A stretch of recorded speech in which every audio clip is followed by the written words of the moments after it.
Your reaction din, sir, na parang yung mga ibang mga kamag-anak ng ibang senador ay hindi po pumirma doon sa impeachment complaints. Parang doon sa mga kamag-anak, 3 lang po yung pumirma. Prescriptive time na sinabi po sa Constitution that once it is filed, once it is transmitted to the Senate is bound to, for example, a certain number of days to convene as an impeachment court. So it's up to how the Senate will define and will act on the wordings of the Constitution na sinasabi po shall act forthwith. As far as we are concerned, we take that as immediate and urgent.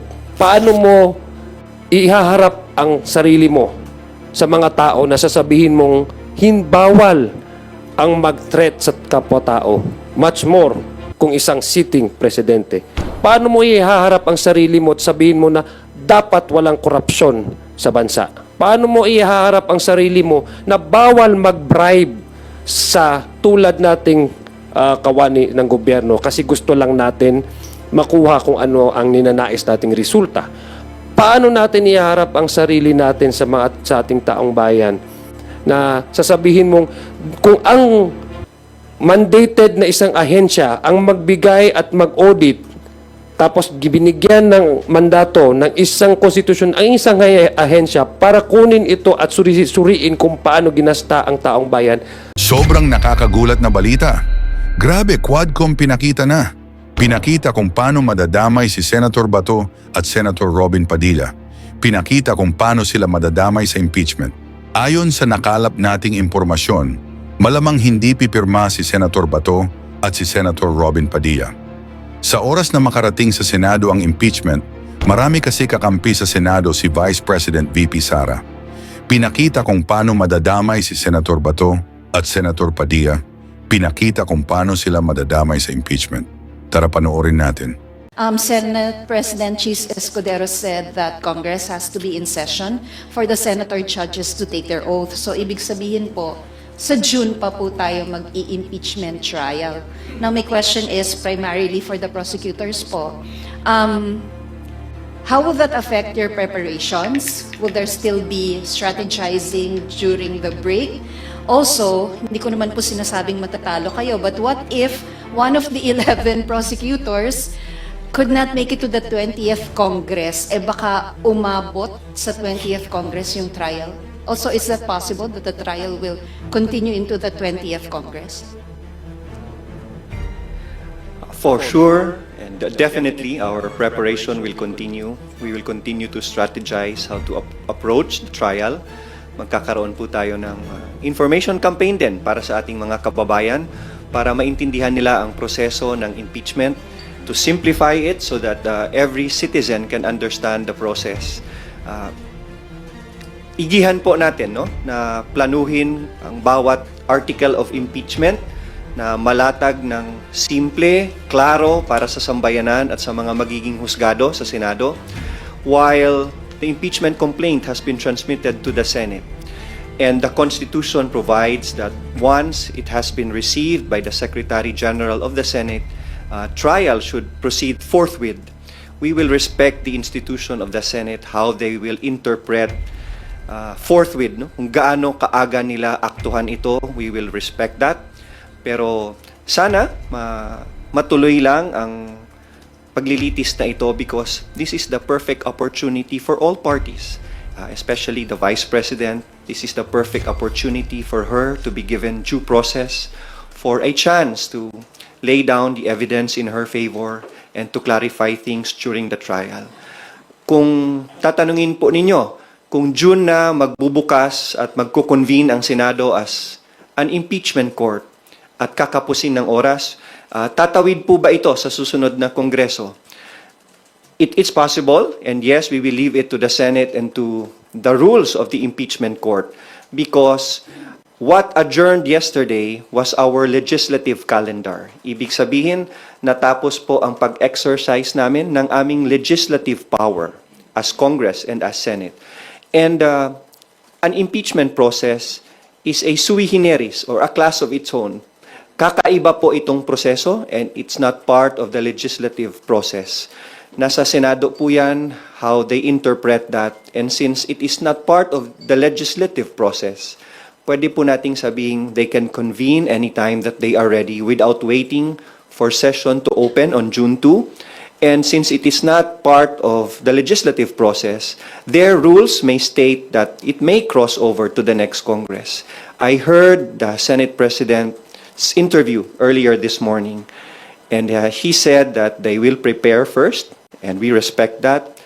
And they have to update their own rules of impeachment, and we also respect that. So we leave it up to the Senate as a separate body and as an impartial body to be judges in the impeachment court how they will proceed with the impeachment process. Rog? Sir, ay, sorry po. Baka lang gusto niyo nang sagutin, sir, yung what if one of the 11 or some of the 11 will not make it to the 20th? You want to answer? Sure. I believe po, like sinabi po ni Kong Noy, that would really depend on the Senate and their rules. But as far as I guess we understand that it's just a position that is elected, and should there be a change in the composition, because we have to understand the Senate is a continuing body.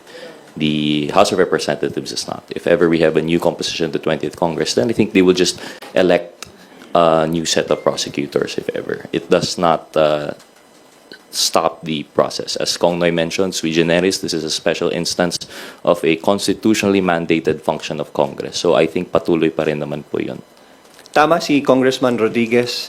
And it would also depend on the Senate rules of impeachment. Kung meron po tayong isang kasamahan sa House of Representatives na hindi papalarin at hindi makakatuloy sa 20th Congress, if the Senate rules on impeachment will provide that private prosecutors can participate during the impeachment trial, then maybe they can continue as private prosecutors. So it would all depend on the impeachment court once they convene and they set forth their rules of impeachment. Dadagdag ko lang po, no, sa mga dalawang prosecutors po natin. I think the Constitution speaks about the Congress, the House of Representatives tries, and then the conviction is on the Senate mandate po, no, according to Constitution. But sa pagkakaalam ko po, the process of the impeachment is not, it's not really tied up with particular members sitting in a particular Congresses. That's why it's very, kumbaga kung titingnan nyo po sa Constitution, it's the Congress. So meaning to say, it's the institution that tries and convicts. Number two, as far as the impeachment or the Senate convening into an impeachment court, tama nga po yung sinabi po ni Kong Noy at saka ni Kong Rog, that would depend on the rules that they would adopt. Because since magko-convene po sila sa impeachment court, nakita po natin during the time of former President Estrada and former Chief Justice Corona, they have adopted their own rules. So maybe that's the reason why Senator SP, Chis Escudero, is trying to convey to the public that they're preparing because they need to adopt first yung kanilang rules. Para sa amin po dito sa House of Representatives, we really respect the position of the Senate. As para naman po sa amin dito sa House of Representatives, we have established yung constitutional mandate po dahil may 3 pong complaints na binigay po sa atin dito. Pangalawa, yung urgency po ng complaint na ito. As long as we did our job and we have shown to the people that indeed the issue on impeachment complaints that were transmitted or that was endorsed to us, yung 3 complaint, were given primacy in credence and were given also their due value. So yun po yung ginawa natin dito. Pinakita lang po natin na when it comes to issue of impeachment, the dictation of the Constitution is of top priority of the legislators here in the 19th Congress. In addition lang po, no, Ma'am Tina, in addition also to the answer of Kong Noy in relation to the preparations of the House, as we mentioned, the House will not shy away from its constitutional duty. Verily, we have already initiated the impeachment complaint as mandated by the Constitution. And in addition to that, we will not shy away from the preparations too. As we speak, the House leadership is already preparing the impeachment secretariat. So we will be prepared if ever the Senate does indeed interpret that they could proceed with trial as early as March. We will be ready. If they decide that it will continue after June 2, well, we'll be even more ready. So yun na po siguro. Sir, follow-up ko lang po yung impeachment secretariat.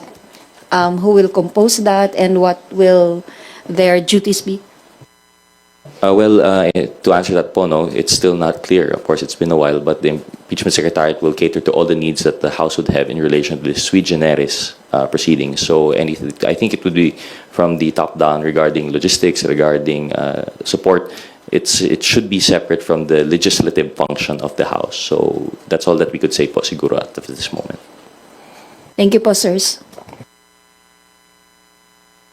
Thank you, Tina. Let us move on to the next question from Net25, Big Sumintak.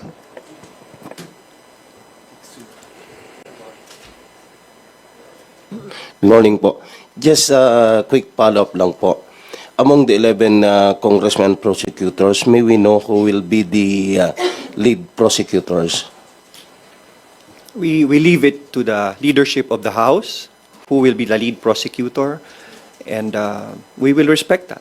And we're fine with anyone who will be chosen as lead prosecutor.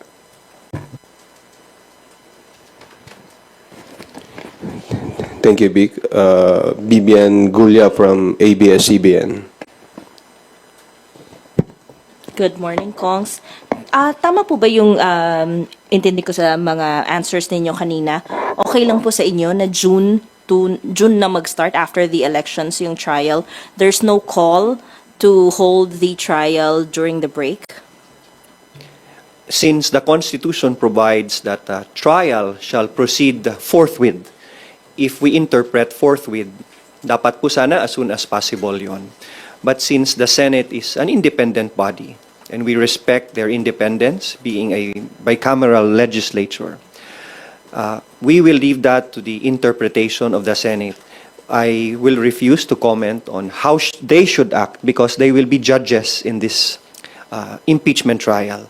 And we accord them with the utmost respect and that they should act with utmost impartiality without any influence from the prosecution or from the respondent or the defendant. So, sana po maagapan ang pagsimula kasi the sooner that the evidence can be laid down, the sooner that due process can be exercised, the sooner can the issues pending before us can be resolved. So, sige po, sana po maagahan dahil handa naman ang prosecution team. But, sir, so as you mentioned, it's written in the Constitution that trial should proceed forthwith. But can you point us to a specific rule lang po or part of the Constitution where it states that the Senate can hold the trial even when Congress is on break po? When you say forthwith, hindi nakasabi doon kung saan sa konstitusyon na pwede may break. Every year before session opens, every legislative congress, kunyari 19th Congress, the Senate Secretariat and the House Secretariat together with the duly elected Speaker, inuupuan muna nila yung legislative calendar for that year.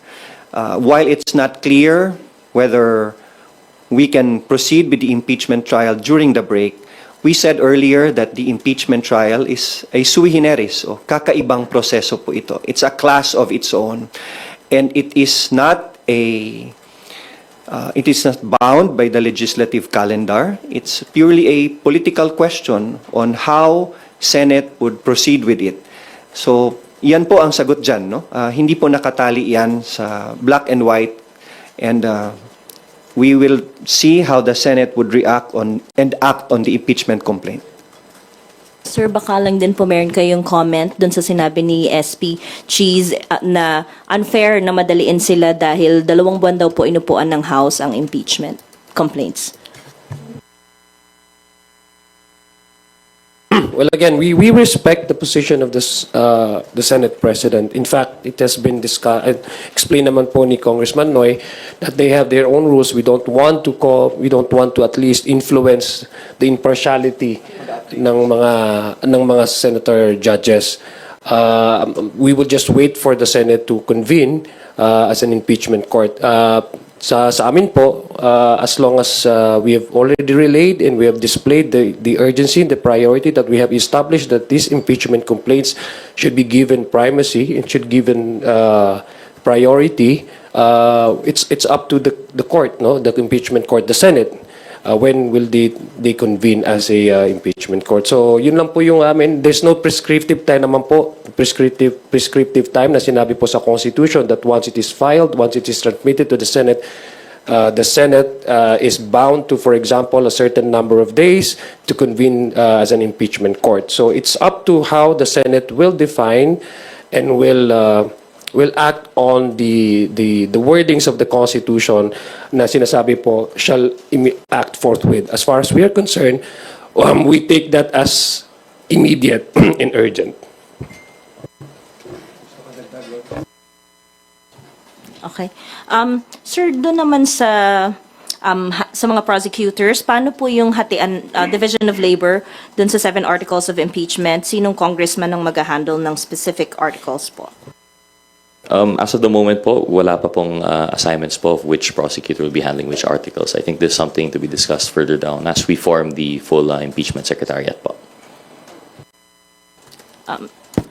Your reaction din, sir, na parang yung ibang mga kamag-anak ng ibang senador ay hindi po pumirma doon sa impeachment complaints. Parang doon sa mga kamag-anak, 3 lang po yung pumirma. But most of them hindi po pumirma doon sa complaints. May implications po ba ito on the... Well, how would you interpret that? I hope you'd understand we'd refuse to comment on that po. Especially given that these are our colleagues and we respect their opinion, every representative has the right to conduct themselves as they see fit for their constituents. But one thing's for sure po, the numbers are very clear. This is more than 1/3 required. There is a supermajority, so to speak. Yun na po yung impeachment complaint po natin. Just to add, legally, it will not affect the impeachment complaint. It will not affect the impeachment trial. And the cold neutrality of an impartial judge by the Senate and the members of the Senate would be better preserved siguro kung may ganyan. I-add ko lang, it just goes to show na yung mga lumalabas po na mga fake news at mga rumors na merong sa pilitan, na merong nagkakaroon po ng pag-influensya sa ating mga miyembro, ito po yung nagpapatunay na ang bawat isa po sa amin ay nagdesisyon base ho doon sa kanilang pag-appreciate ng merits ng complaint na ito. Last na lang po. Your comment, sinabi raw po ni Duterte Youth Party List Chairman Ronald Cardema alleges funds for later release were promised to the 215 lawmakers who signed the 4th impeachment complaint against Vice President Duterte. Again, kaya po ang committee, ang TRICOM ay nagko-conduct po ng investigation at inquiry in aid of legislation dahil po precisely because of these rumors and this chismis and this fake news na lumalabas po doon sa ating lipunan. Wala pong katotohanan sa mga sinasabi na ganyan. We would like to again to focus on the impeachment complaint. Ito po ay diversionary tactic na ginagawa po ng mga tao o grupo na ina-assail po nila yung integrity ng House, yung merits nung kaso o nung complaint na ipinasa po natin, tinransmit po natin sa Senate. Gusto ko lang pong ipaabot sa ating mga kababayan na we should be focused on the complaints, on the articles of impeachment. Wag tayo magpapadala at maniniwala sa mga diversionary tactics na ginagawa po ng ilang grupo po. Kaya nga po tayo inaagaran natin na magkaroon po ng batas para ma-regulate po natin at mabigyan sa solusyon itong mga fake news po na lumalabas, disinformation, malinformation, and misinformation po na lumalaganap sa ating lipunan. Isa na po itong mga balitang ganito. Thank you. Next question, Krisa Subing-Subing from Inquirer. Go ahead. Hi sir, slightly different question naman po. Can you give us an inside story po on how the votes were mustered yesterday? Kailan po nakuha ng mga mambabatas po yung or kailan kinonsolidate, kailan binuo yung 4th complaint, and paano po nag-gather ng support to endorse the complaint? Well, admittedly, this is a long time coming po, no? Each congressman, although there was no talk of impeachment, they have already formed their own opinions from the hearings of the Quadcom and the Good Government committees. And I guess this was, accumulated into the first 3 impeachment complaints po, no? but the first three did not gather consensus. It did not gather momentum needed. And while the most congressmen, especially the members of the Justice Committee, were eagerly awaiting po to fulfill our mandate by hearing it in the Justice Committee, I believe the party leaders po have already thought of finding consensus between the three. So they took the best parts, took out the parts that they feel were not agreeable to other members, and that was what was presented. And finally, yesterday, it resulted in the impeachment po, the initiation of the complaint. There were party consultations, and considering that there were three previous impeachment complaints filed, nakabuo ng mas matatag at mas klarong impeachment complaint na nakakuha ng suporta at kumpiyansa ng mga congressmen. That is why with this fourth impeachment complaint, which is clearer, where the evidence is presented in a stronger manner, it gave confidence to more than 200 or 215 congressmen to act as complainants in this impeachment complaint. So unti-unti pong nabuo at getting the best of the three previous impeachment complaints, as earlier said by Kong Rog. Idagdag ko lang po, no, simula po nung tumanggap po tayo ng mga complaints, 3 pong complaints ito, impeachment complaints, wala pong choice ang miyembro ng House of Representatives kundi bigyan po ng pansin itong complaints na ito, because it now borders our constitutional mandate. It's a question of whether we act based on our constitutional mandate na mabigyan pong pansin itong complaints na ito. Number 2, ang alam ko po hindi lang 215. Meron din pong mga miyembro na nag-submit po ng kanilang mga signatures, no? Kung titingnan po natin nasa 225 na po kung di ako nagkakamali. But the signatures that appeared to be initially published in the media at saka yung nalakap po natin ay 215. Those are the members who were physically present during yesterday's filing of the fourth complaint. Meron din pong abot ng kanilang suporta or sa complaint na ito. Although I don't know how they would be able to be included in as complainants to amend the 215 to make it the 225 kung di ako nagkakamali. But that would depend on, I guess, on the court, on the Senate acting as impeachment court, whether they would allow such amendment to the complaints, number of complainants. May follow-up lang po.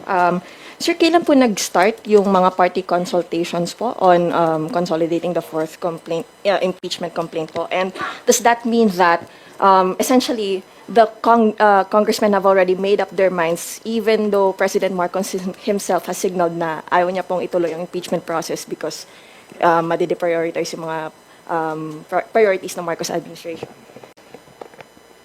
We thank the President for respecting the separation of powers and respecting the independence of Congress. And we also respect the decision of the Executive Department. As far as party consultations are concerned, it's been ongoing since the first impeachment complaint has been filed. Internally, depende sa partido. Depende sa kanilang approach kung magtatanong sila internally kung may pabor ba sa impeachment, ano ang klase ng articles of impeachment ang nakakarapat. That is why nabuo itong fourth impeachment complaint where there is a consensus of more than 200 members who signed kasi mas malinaw itong impeachment complaint at mas matatag ang paglatag ng mga articles of impeachment.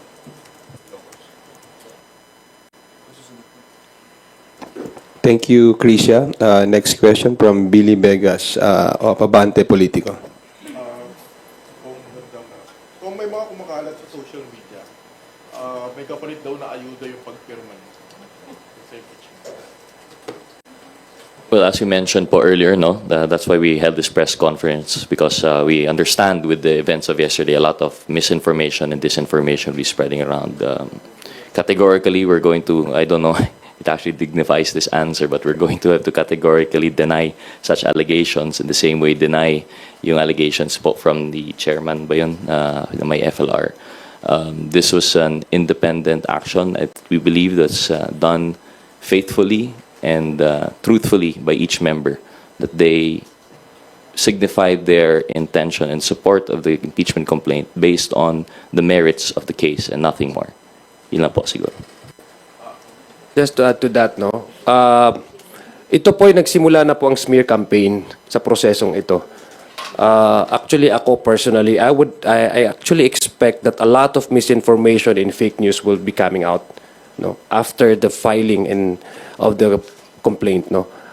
So ang gusto ko lang pong i-reiterate at panawagan sa ating mga kababayan, wag ho tayong madadala sa ganitong klaseng fake news. Kasi ito po ay paraan para ilihis kung ano po yung talagang merits nitong prosesong ito. Yung mga complaint po, meron pong betrayal of public trust, meron pong mismanagement and yung utilization ng pondo ng bayan, meron pong issue dito na whether as highest or second highest official of the land would be allowed to contract an assassin to kill a sitting president, the Speaker of the House, and the First Lady. Yun po yung mga nandoon sa articles of impeachment. So gusto ko lang pong ipanawagan sa ating mga kababayan, kung meron po tayong nababalitaan ganito, ito po ay mga diversionary tactics. Ililihis po nila yung attention natin doon po sa proseso, and at the same time to smear, to degrade, and to put question in our mind na ito pong prosesong ito ay hindi tama. Yun po ang gusto nilang ma-achieve sa mga ganitong fake news at misinformation na lumalabas. Kung I understand kung babanatan kayo ng mga critics, kaya lang meron kasing post dito si Congressman Lordan Suwan. Ang sabi niya, to my supporters, I know you stand with me. Rest assured the ayuda is coming. Well, yes, kanina pong umaga nakausap po namin si Congressman Lordan Suwan. Unang-una po, dinideny po niya categorically na hindi po yan totoo. Isa po yan sa paraan na sinasabi ko nga, mga fake news. In fact, I would personally expect na meron pong lalabas din na mga balita tungkol sa akin.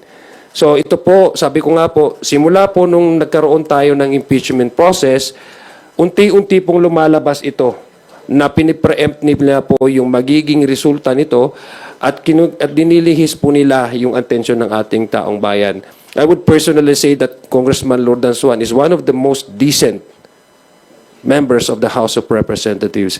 Hindi po niya ugali na kung basta-basta lang siya maglalabas ng ganong klaseng information na alam naman po niya na po pwedeng makasira sa kanya. Number two, wala pong katotohanan yan, yung mga ganyang balita na meron pong ayuda na kapalit. Ito po ay isang constitutional obligation na binigay po sa amin ng Constitution.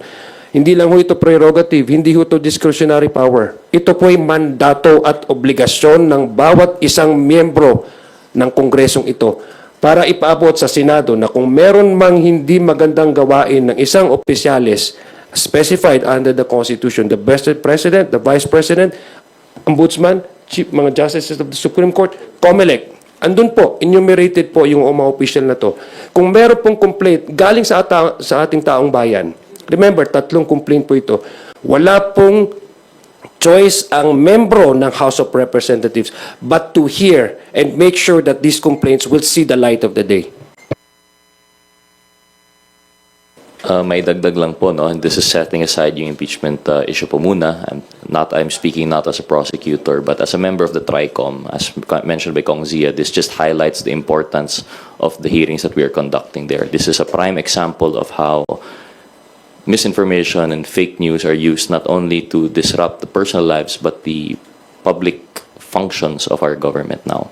So I hope that yung sa ating mga kababayan, we continue to be vigilant and to really double-check and fact-check po, no, all of these informations coming out. Kasi lumalabas po, fake statement, fake page. Yun lang naman po. Idadagdag ko lang po sa mga fake news peddlers, tatayuan po namin ang obligasyon namin at mandato po binigay sa amin ng Constitution, no matter what you do.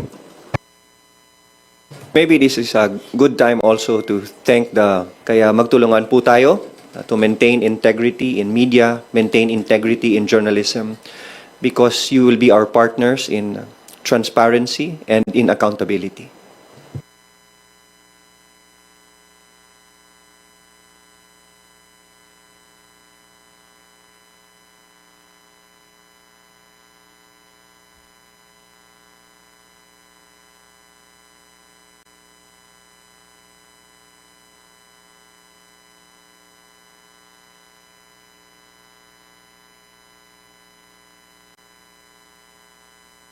Again, gusto lang ho namin balikan yung sinabi po ni Congressman Noy Defensor, no. We respect the timeline of the Senate. We respect their decision when they will convert the institution into an impeachment court. But we also expect these senator judges, to be impartial. Likewise, I just echo the statement of Kong Zia that we trust and believe in our center judges, and that we trust that they would maintain that cold neutrality that would be required to properly and faithfully dispense with their functions as senator judges po. Thank you. Rosalie Cas from UNTV, you're recognized. Good morning, Kongs. Magduel lang po ako dun sa timing. Bakit po itiniming yung pong endorsement ng more than one-third ng House members ng fourth impeachment complaint? At ito nga po yung sinasabi ni SP Cheese na hindi pwede sa kanilang isisi yung pag-aksyon sa impeachment complaint dahil last session day nyo po in-endorse yun pong fourth impeachment complaint. As one of the prosecutors, I won't point fingers to anyone. Na-transmit na namin sa Senado at we won't put pressure on the senator judges, and we won't put pressure on the Senate to convene as an impeachment court. It's just that the Constitution provides for a trial shall proceed forthwith. And ganun lang po, kasimple para sa amin as part of the prosecution. And that's what's stated in the Constitution, and we're not saying na minamadali namin sila. So, ibig sabihin po, wala rin kayong anumang plano to compel the Senate, for example, maghain ng mandamo sa SC?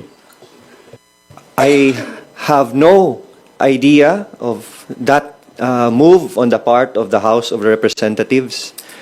At personally, kahit ako, hindi ko gagawin yon to force the Senate. Rog, do you want to say something? Well, no, I only have to agree. This is we can't speak for everyone, but I think everyone would agree. This is something that we will absolutely not do. We respect the Senate. Although we have the constitutional mandate to initiate the impeachment, the trial itself is a mandate of the Senate, and we respect that. And we look forward to the release of the rules po and how they will go about it. Another question po. Total nababanggit nyo naman rin po yung diversionary tactics, pero one of your colleagues, si Representative Ungab, said diversion daw po from the real issue, the 2025 budget controversies, yung impeachment versus VP Duterte. Ano po yung take nyo dito? And sabi niya rin po ay futile exercise na raw po dahil when Congress resumes on June 2, 6 session days na lang po ang meron at sinediya na po on June 13.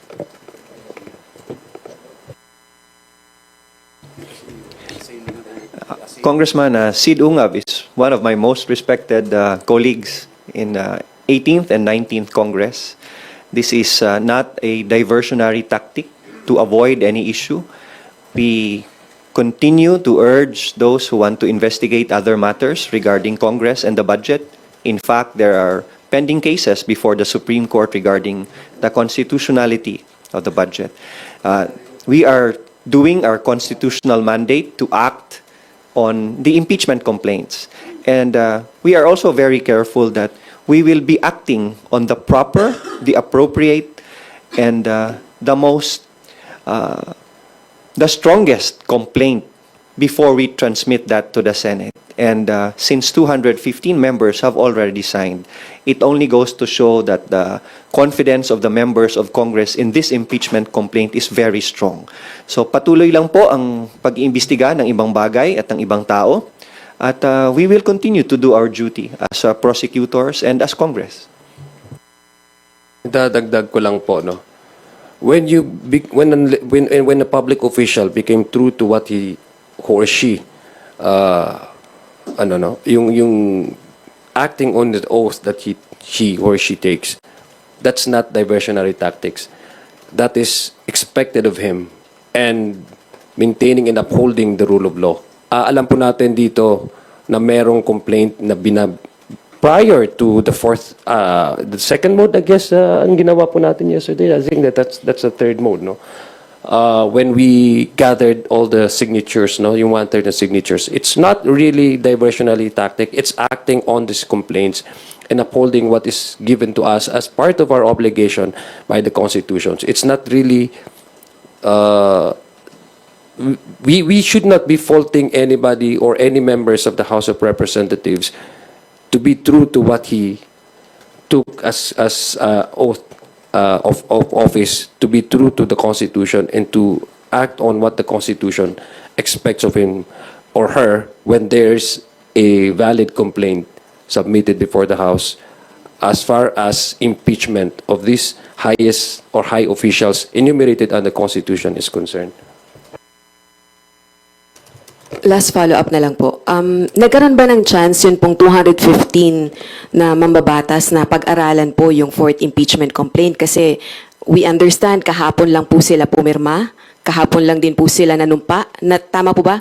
They sworn tungkol dun sa impeachment complaint. Dahil meron din pong allegation si Representative Pulong Duterte na ni-railroad po yung impeachment against VP Duterte. Nabigyan sila ng kopya, nabasa nila yung impeachment complaint bago sila pumirma. In addition lang po, no, as Kong Noy mentioned, there was also party consultation, so they were actually part of the crafting of the complaint. So from the start to the finish po, our members have been informed.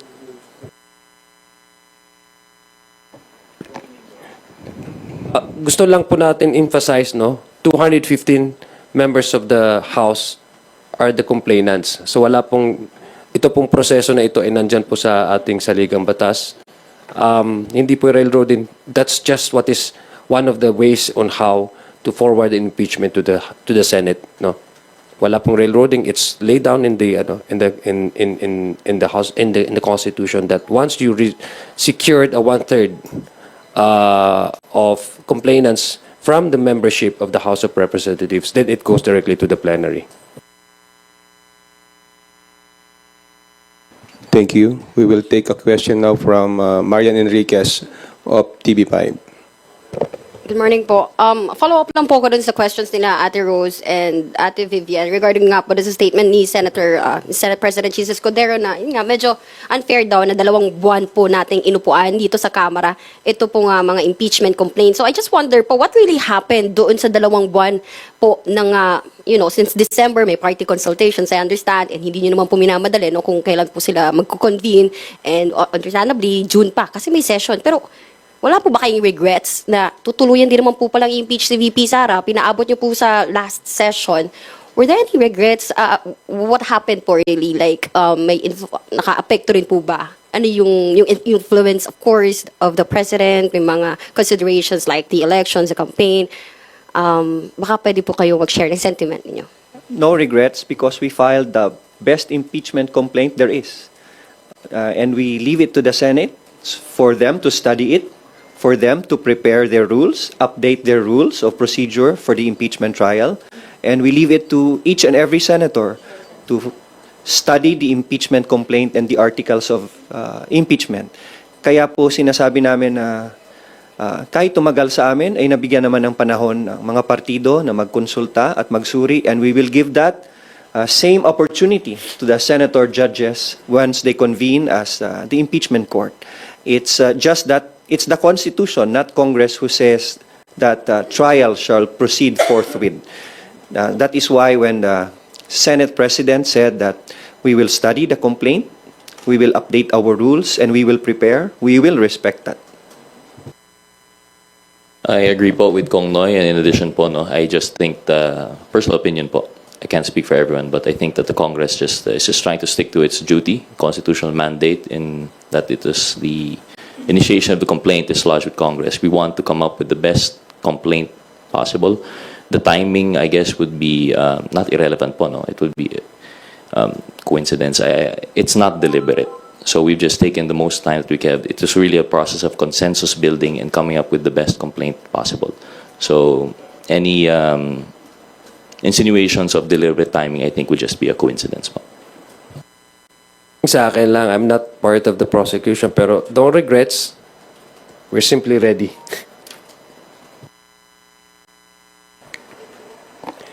Thank you. Dwight Dillon from Rappler. Hello po, good morning po. Just more on the inside story of what happened. Sino po yung nag-coordinate nung caucus kahapon?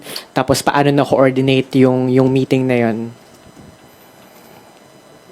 The party leaders. And also po pala, who drafted or who helped draft the complaint, the fourth complaint? Unfortunately, I wouldn't be able to answer fully po, no? But from our understanding with the same parties, it would be our party leaders po. For example, in my case, I was contacted by the PCFI. So I think it's the same po with all of our other members. So the answer would lie with them po. Okay po. And what was the prevailing sentiment among lawmakers who did not sign? I understand you can't speak for, let's say, the people who are closely allied with the Dutertes who have been vocal for a few months now about against impeachment. Pero sa lakas, there are at least a dozen lawmakers who did not sign the impeachment. Sa NUP, I think there are some. Sa PCFI, parang mas mixed yung division between people who signed and did not sign. Ano po yung prevailing sentiment? Bakit hindi nila pinirmahan? Were they taking into consideration kung the coming elections dahil syempre there's a possibility of upsetting the Duterte base? Well, first of all, for those who did not sign, it did not affect or it will not affect their standing as members. Wala kaming masabing masama sa kanila. Maybe it's safe to say that for those who did not sign, there are personal dynamics within their jurisdiction kung bakit hindi sila makasign. Maybe there are personal relations that they took into consideration whether they will sign or not. And we respect that. Marami kaming pumirma, marami din naman silang hindi pumirma. Kaya masasabi mong walang pilitan at walang regret ang hindi pumirma, wala ring regret ang pumirma. Naging factor po ba yung INC block vote kasi last month po they held a rally opposing the impeachment of the vice president? In all our districts, especially sa party list kasi national ang kanilang coverage, we will continue to serve as members of the House. We will continue to provide service and assistance as government officials to every Filipino, whether they are Catholic, they are INC, whether they are from Mindanao, Visayas, or Luzon. Personally, it did not affect para sa amin. This is a judgment call as part of the House of Representatives, as lawyers, that there are serious and grave grounds to consider an impeachment trial. Kaya po pumirma ako. It's part of my duty to participate in an impeachment trial where there is a clear violation of the provisions of the Constitution, especially if there is betrayal of public trust and high crimes. Kaya yun lang po ang naging konsiderasyon and nothing else. And last na lang po from my end, why risk the possibility of being challenged at the Supreme Court, especially since while you have this view that the Senate can conduct a trial on break, it's not like a universal view. Of course, that will be the Duterte camp might exhaust all possible avenues to delay the trial. Kakatok sila sa Supreme Court. Why did you not siguro wait until next Congress na lang bago i-initiate yung impeachment complaint? Why is this so urgent? I have been part of the Committee on Constitutional Amendments since my very first day in Congress.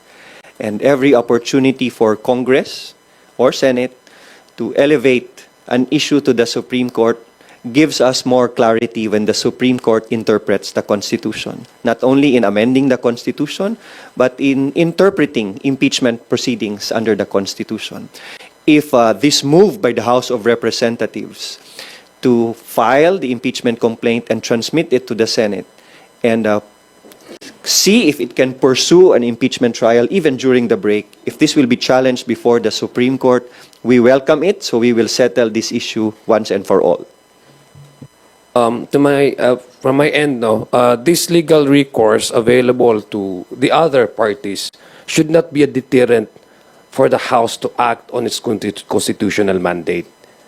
So, yun po yung aking palagay na hindi po, sabi nga po ni Congressman Noy Defensor, na if there are high crimes, violations, especially kung yung mga first three articles, culpable betrayal of public trust, culpable violation of the Constitution, these are high crimes. I think, tapos couple that with an actual complaint submitted and endorsed by members of this House, I think the House should not be tied up with how the other parties would, as a matter of legal recourse available to them, na tied up kami doon sa magiging response ng other parties. So, focus lang po ang House of Representatives doon sa pagbibigay liwanag at pagbibigay diin at pagbibigay primacy consideration doon po sa mga final na mga impeachment complaint dito po sa House of Representatives. Just to add lang po, no, and I agree with si Kong Noy, just to reiterate, the timing is a consequence of consensus building and building a proper case that most congressmen would see fit to be filed as a basis of the impeachment complaint. That the timing now would lend itself vulnerable to any challenge. I agree 100% fully with Kong Noy. We have to pursue our constitutional mandate to file this complaint, and we eagerly anticipate any clarification that the Supreme Court may provide on this matter. Thank you po. Thank you. Yanes Kapanti from GMA Online. You have the floor for your question. Hello, sir. Good morning po. You mentioned po kanina this impeachment complaint is a long time coming. So, would you say that this impeachment of the Vice President is a logical conclusion given what you've discovered during the House inquiry? Personally po, no, I can't speak for everyone else, but I believe I mentioned that it's a long time coming. We all had our own personal opinions that came out of, for example, yung Quad Committee and the Good Governance committees. But personally, as an active member of those committees, I feel that this is culmination and vindication of the findings that we have had there. I guess this is a logical conclusion of what we have been discussed during those previous committee hearings, that the end result would be the actual filing of the impeachment complaint. This is also a logical conclusion of the actuations of the Vice President herself. Nobody told her to go live on video and say that she has contracted somebody to kill the President, the wife of the President, and the Speaker of the House of Representatives. That is a direct threat to the life of the Chief Executive, the Commander-in-Chief of the Armed Forces, as well as the House of Representatives, the Speaker of the House of Representatives.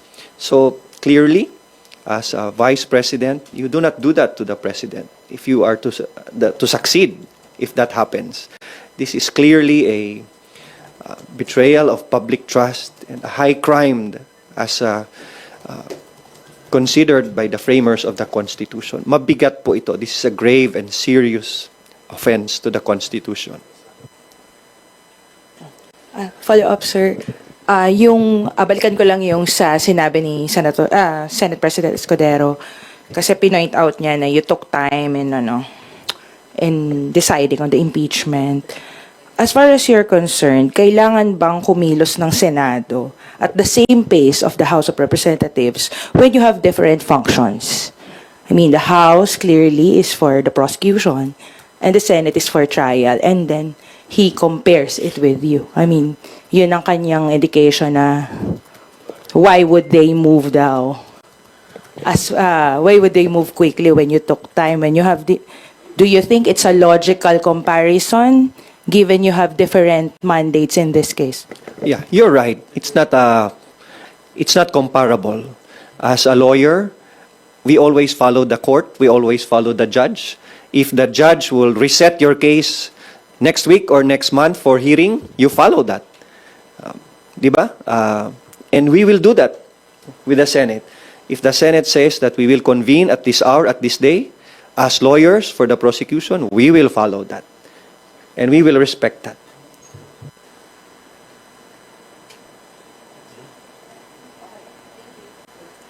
Thank you. Tina Pangaliban Perez from GMA7. Sir, additional question lang po from my office. Just in case po, kasi we know naman in the rules that prosecutors are elected by the body.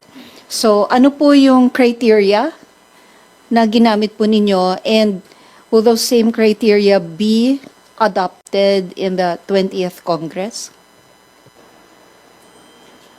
Well, we can't really speak for the criteria. It's in general. I think it's not an exact criteria po, no? Kasi wala naman po sa rules, wala sa Constitution. But as you can see, they've selected congressmen with relevant experience po. I think the first and the most obvious would be being members of the bar. And how it's, like I mentioned, it's not an exact criteria. It's just how we were elected. And sorry, may we hear the second part of the question po ulit? Is this the consequence of the 20th Congress? If same will be adopted in the 20th? Well, it would really depend. I don't think it could be the same. It would depend on the 20th Congress. If there is a new composition, and if ever there will now be criteria in the rules, then that would be followed. But there's no assurance po that there would be the same process po now. Sir, of the 11, did anyone volunteer to be a prosecutor?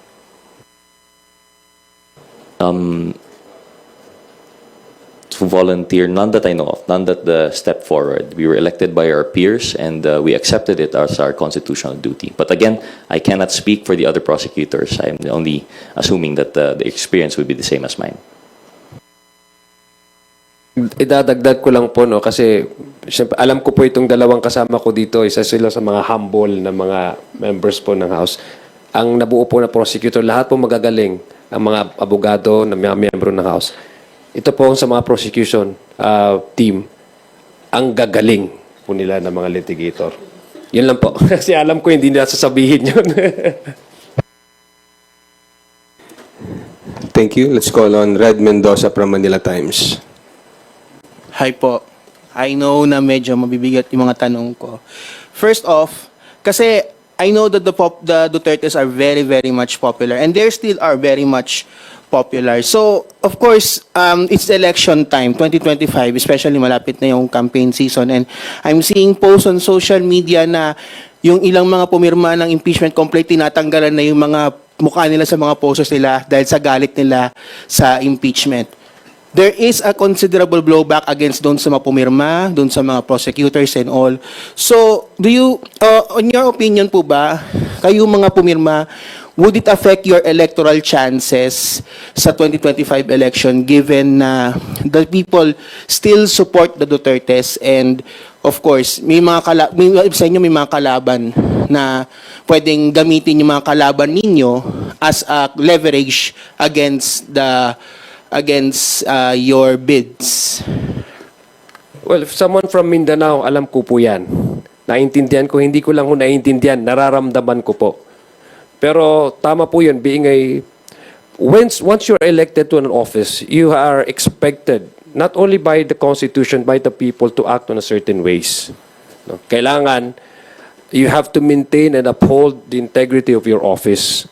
And similarly, we expect our fellow public servants to do the same.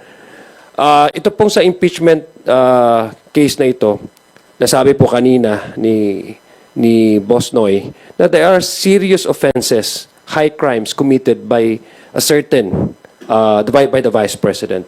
So we cannot turn blind eye and be more concerned about the possible backlash that it may cost us politically. Of course, that's a consideration. Sino ba naman po ang hindi nag-iisip ng ganun?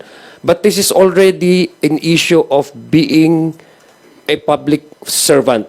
Secondary line yung pagiging politician. It's a value judgment call, sabi nga ni na paano mo ihaharap ang sarili mo sa mga tao na sasabihin mong bawal ang mag-threat sa kapwa-tao. Much more kung isang sitting presidente. Paano mo ihaharap ang sarili mo at sabihin mo na dapat walang korupsyon sa bansa? Paano mo ihaharap ang sarili mo na bawal mag-bribe sa tulad nating kawani ng gobyerno kasi gusto lang natin makuha kung ano ang ninanais nating resulta? Paano natin ihaharap ang sarili natin sa ating taong bayan na sasabihin mong kung ang mandated na isang ahensya ang magbigay at mag-audit tapos binigyan ng mandato ng isang konstitusyon ang isang ahensya para kunin ito at suriin kung paano ginasta ang taong bayan, sabihin mong sabihin mong dapat i-uphold yun, paano namin iharap? Ako lang, I'm not speaking for the entire membership of the House. Paano ko iharap ang sarili ko sa aking mga botante if I turn a blind eye and just simply concern myself with the possible popularity that I may get once if I associate myself with who is popular and who has the tendency or the capacity to give me votes in the election. Hindi naman ho maganda sa isang serbisyo publiko na for the 3 years being a congressman na naelekta sa opisina na yun, na nagsumpa ka sa saligang batas, harap ng tao at harap ng Diyos, na itong mga ethics na dapat sundin ng isang serbisyo publiko ay babaliwalain mo lang just because you are more concerned of the popularity that you may get or the votes that you may get. Paano ho namin para sa akin, paano ko po iharap ang sarili ko sa aking mga botante if I turn blind eye on these high crimes that were committed blatantly under the sun, no? And kumaga parang so much blatantly that we cannot even ignore to a point that I can no longer turn a blind eye on these allegations and just simply brush it off simply because I am from Mindanao. I think it's time for us to be more circumspect in really trying to approach the issue when it comes to a certain area na sasabihin natin na hindi to pwedeng gawin ng isang publiko, na ang magiging basis natin, yung pagiging Pilipino natin, rather than yung pagiging regionalistic po natin. I think it's high time that we should approach the issue based on our being patriotic as not just as a public servant, but as a Filipino, because we are all of us are expected to uphold the Constitution, and it's our civic duty to promote yung decency in public office. Kong Lawrence. There certainly will be consequences to every elective official. But if I did not sign this impeachment complaint, and if I did not accept the election as prosecutor, coming from Iloilo, there will be far bigger and worse consequences if I turn my back on violations of the Constitution and I will not do my constitutional duty to prosecute it. Kong Raj. That is a political question, and we will see the results in the May 2025 elections. And that is the sacred right of every Filipino people to decide who their representatives will be. But insofar as we're concerned with the constitutional duty to pursue this impeachment complaint, we will do our duty without fear or favor, not to be decided by popularity, but to side with truth and justice. Yun lang po. Last na lang po on my end. Kasi you said, Kong Lawrence, na you're going to do information campaign sa grassroots. Are you going to use the local election campaign to siguro push the people na ito yung decision namin na in-impeach si VP Sara, ito yung naging decision namin, ito yung facts, ito yung naging articles of impeachment. Are you going to use that as possible campaign material po ba when the local campaign begins in March? Not necessarily campaign material, but I have a platform since it's election, and it's my duty to educate my voters, my citizens in my district, to understand what the impeachment is about and what are the allegations all about. It's their duty to understand that there is a constitution and there are limits to what elective officials can do and not do under the Constitution. So, isasama ko po yan. Bakit nangyayari ito? Ano ang dapat nating gawin? At intindihin nyo, kasi tuwing bumoboto kayo, kada eleksyon, yung mga opisyal na nakaupo, dapat magsilbi yan sang-ayon sa ating konstitusyon. Dapat alalahanin nila na ang pwesto nila sa gobyerno ay utang na loob nila sa tao. And it's not a cause for them to abuse their power when they're in government. Okay na po. Hindi.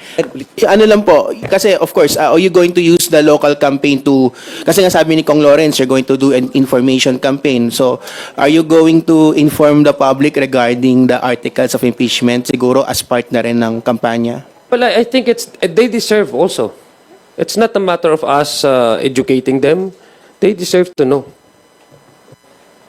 In addition to that lang po, no, I don't think it would be using the campaign. I think our constituents themselves will be asking us. Sila na magvo-volunteer ng question. There is a lot of confusion and they would like to understand the reasoning for our actions here in Congress, and we will deliver. We will answer those questions, and hopefully it will enlighten po our constituents. Thank you for this press conference because this is part of the information dissemination to the public and to all Filipinos na maintindihan nila ang proseso ng impeachment at bakit nangyayari ito. Okay, thank you. Thank you, Red. The next question will come from Gab Lalu of Inquirer Online. Sir, short lang. Kapag pinayagan kayo ng Senate na kumuha ng private prosecutor, kukuha po ba kayo? And meron na bang options or premature pa? Yeah, we will sit down first internally, and if the rules provide, then we let the leadership or the lead prosecutor decide on that. Rog, tama? I agree fully. As we mentioned, we don't have any formal structure yet, but everything, as soon as we have information, we'll be sure to let you know.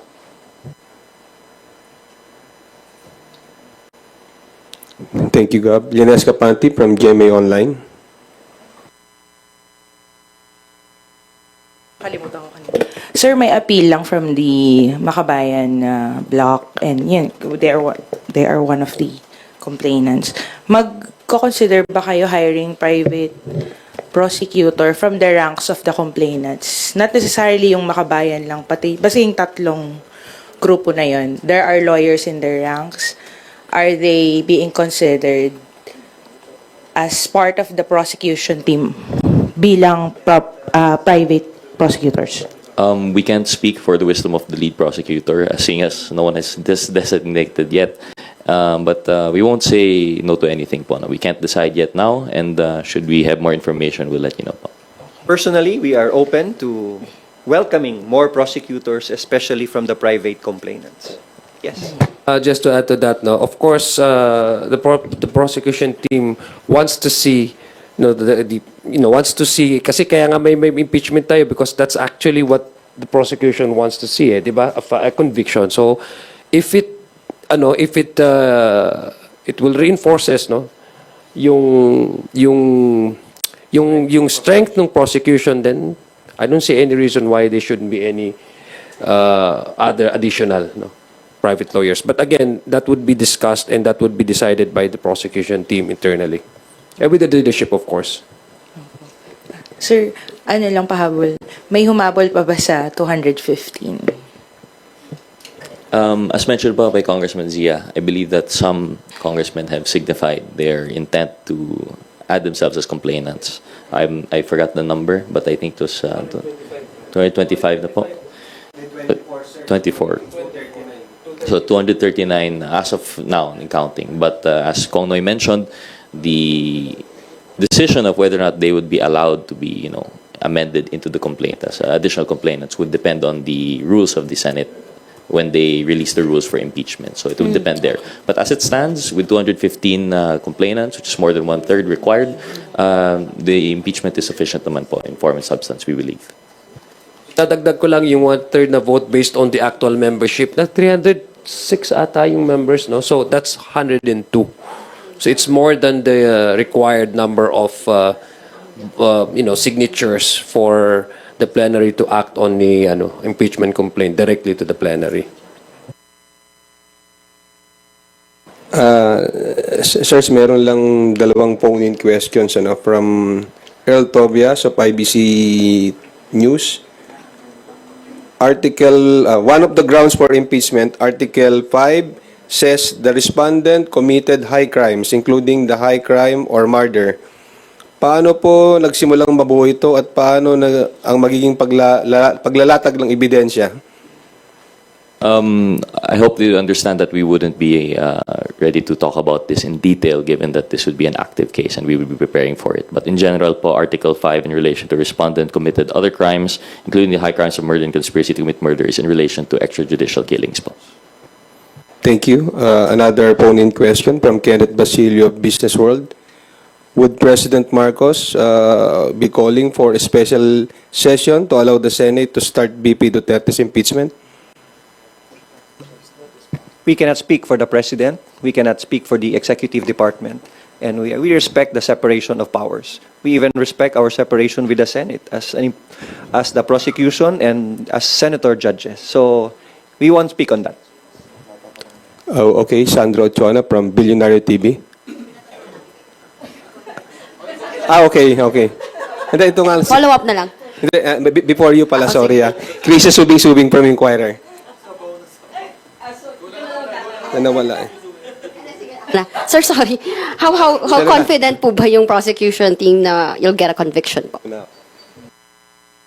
We're very confident. In fact, 215 already signed. So it means that the impeachment complaint is very strong. And the arguments for the articles of impeachment is based and grounded on solid evidence that would secure a conviction. Krisha? Most of the members po ng prosecution panel po, I noticed are neophyte lawmakers po. And in contrast, yung mga posibleng maging senator judges, for example, Lauren Legarda, she has seen 2 previous impeachments. So, can you talk about strategy on facing the future senator judges po? We won't tell you our strategy, that's for sure. But during the course of our preparation, we will update you. But certainly, there will be strategizing, but I won't tell you about it. Thank you, Krisha. Janelle Subing from Inquirer. Okay, guys, for today's last question, we call on Mela Lismoras from PTV4. Hi, good morning, Kongs. Isa lang naman po itanong ko. Kahapon kasi sa plenary session, sinabi nga ni Speaker Romualdez, as the 19th Congress nears its conclusion, let it be clear our commitment does not wane with time. It strengthens, it sharpens. Marami na tayong nagawa, pero hindi pa tapos yung ating mission.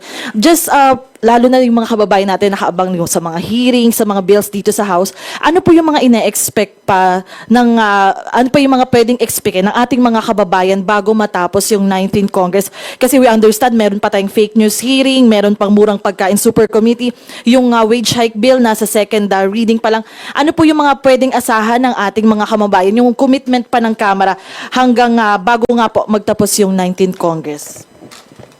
Yes. Patuloy-tuloy pa rin po yung ating mga committee hearings. No? Alam ko, on recess tayo, pero may mga pending legislation po pa po na considered to be priority ng ating leadership. So tuloy-tuloy na po yan. Tama po yung sinabi mo. Andyan din po yung TRICOM. I think, hindi ako nagkakamali, magkakaroon din po ng follow-up hearings ang TRICOM. Maybe ang Quad, magkakaroon din po ng succeeding hearings while on break. Pangalawa, yung tanong niyo po kanina, do we expect na ano? Unang-una, we have already delivered 100% yung mga nasa LEDAC priorities. So that's ito po yung kaya nga po tayo ngayon we have more time to conduct investigation in aid of legislation to mga inquiries because we have already fulfilled and delivered the LEDAC priorities as indicated doon sa mga priorities po ng ating administration. So of course, while on break, magkakaroon din, expect po na mayroon pong mga hearings na So marami po kung kayong trabaho, House Media Corps. So marami po tayong gagawin pa. So just in addition lang po, I think Kong Zia summarized it well. There was plenty of action that would allow the committee chairman to have their hearings during the break. And I think, although I think it was already briefly mentioned by Kong Zia, contrary to popular belief, Quadcom is not meant for persecution. Tuloy pa rin po yung ating inquiry. I believe last time we're picking up from yung investigation into yung TARA system, yung sa BOC. We also have further investigation into yung drug syndicates that were in relation to the BOC, yung smuggling. And of course, we also have yung TRICOM, which only was organized last week. So we hope that we could still pursue this. I understand Chair Ace is very enthusiastic about this. Of course, it's headed by Chair Dan though. So Chair Ace as yung sa privilege speech and then si Chair Dan as yung lead chairman for that committee. And of course, I believe the Murang Pagkain Super Committee, as you mentioned, will also be pursuing further investigations po into yung how we could lower yung food prices. So tuloy pa rin po ang trabaho ng Kongreso in spite of although popular belief daw is pag election wala na po, that is not true. We will continue to pursue our duty, both legislative and constitutional. So yun po.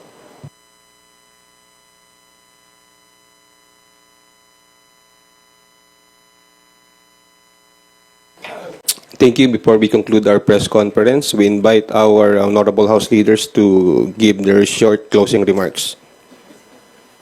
Maraming salamat po sa pagkakataong binigay niyo sa amin, magbigay ng liwanag tungkol sa impeachment complaint na nakatransmit ngayon sa Senado.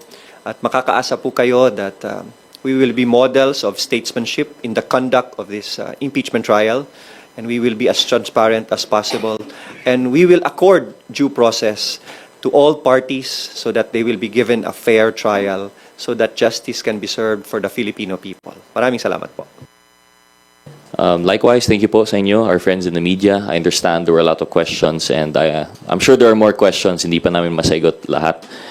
We will try to fulfill our duties and mandate faithfully, and once we have more information that we could share, we will be more than willing po to let you know. So we'll keep you updated and we hope to have more of this. Thank you very much po. Para po sa akin, maraming salamat po sa ating mga media friends sa pagkakataon ito. Naliwanagan po yung mga gusto nyong maliwanagan. Sana po ay nakapagbigay kami ng mga information at mga update po sa inyo para po mas mapaganda at mas maliwanag itong usapin na ito ng impeachment po. So ako po ay masaya dahil kasama ko po itong dalawang prosecutors na ito, mga magigiting, mga gandang lalaki, mga galing na mga miyembro po ng House. Again, we thank you, House, our media friends, our media partners. We thank you for your time, and we hope that we can engage with you more as we go along with this impeachment process. Marami pong salamat. Magandang hapon po sa ating lahat. Assalamualaikum warahmatullahi ta'ala wabarakatuh. Ngayon, ikaw bilang Pilipino, ano ang masasabi mo at reaksyon sa balitang ito? Mag-iwan ka ng komento sa ibaba at atin pong babasahin isa-isa.